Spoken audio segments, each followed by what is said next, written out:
Pergi ke pasar membawa raga, pergi bersama dengan ikram. Perpaduan kaum terus dijaga agar hidup aman tenteram. Assalamualaikum warahmatullahi wabarakatuh.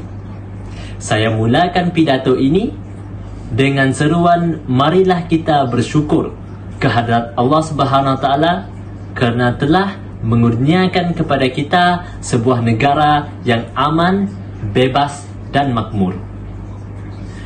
Dengan nikmat keamanan dan kemakmuran ini, kita boleh ke sana, kemari dengan selamat, bebas mencari rezeki dan melaksanakan tugas seharian kita. Kita tidak perlu khawatir tentang ancaman di pertengahan jalan, tentang masjid dan surau yang dikepung dan dibom serta diledakkan mortar dan senjata api seperti yang berlaku di sesetengah negara di dunia. Sesungguhnya nikmat keamanan, kebebasan dan kemakmuran yang kita kecapi hari ini tidak datang begitu saja. Ia tidak datang secara kebetulan melalui aksiden atau insiden, message ataupun grup message. Tidak. Seperti perbidalan yang bulat tidak akan datang bergolek dan yang pipih tidak akan datang melayang. Tentunya nikmat-nikmat ini diperolehi setelah adanya usaha yang bersungguh-sungguh dan semangat pengorbanan yang begitu tinggi oleh generasi yang terdahulu. Hakikatnya, para pemimpin dan pejuang tanah air yang dahulu telah mewariskan kita sebuah negara yang merdeka.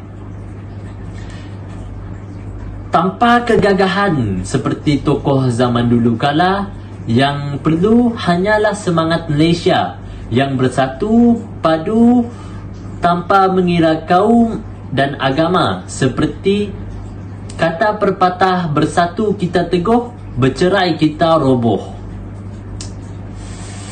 Oleh itu, peganglah pepatah ini sebagai prinsip di dalam hidup demi menjamin keamanan dan kesejahteraan negara.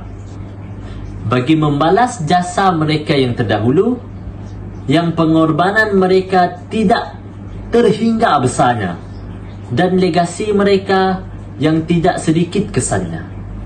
Kita patut berterima kasih kepada mereka dengan cara yang boleh kita pamerkan sebagai tanda berterima kasih dan menghargai mereka yang berjasa.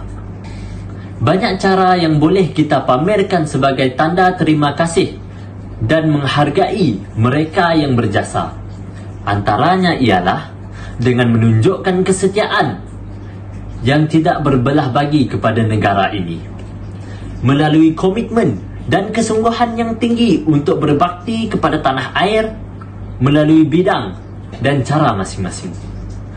Rasa tanggungjawab ini boleh kita zahirkan dengan memelihara keamanan dan kestabilan negara ini melalui pemupukan semangat persefahaman yang berterusan dan toleransi yang tinggi serta kerjasama antara kaum.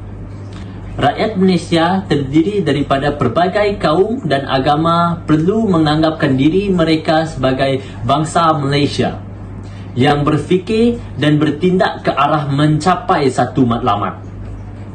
Sejajar dengan ini, perpaduan yang sedia terjalin antara kaum di negara ini perlu diperkukuhkan lagi bagi mewujudkan suasana negara yang lebih aman, maju, selamat dan makmur. Kita bertuah kerana yang diungkapkan oleh Allah Subhanahu Wa Taala di dalam Al-Quran benar-benar wujud di sini. Dalam surah Al-Hujurat ayat ke-13, Allah berfirman, dan kami jadikan kamu berbangsa-bangsa dan berpuak-puak untuk kamu saling mengenali antara satu sama lain.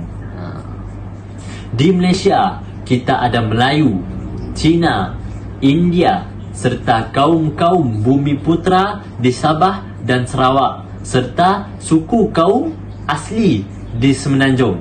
Sesungguhnya kewujudan masyarakat berbilang bangsa yang ada di negara ini adalah suatu takdir yang patut kita syukuri, bukanlah alasan untuk kita mencari perbezaan dan masalah yang tidak berkesudahan. Sebaliknya, masyarakat majmuk yang wujud di negara ini adalah peluang dan ruang untuk mencari kesamaan dan kesatuan antara kita.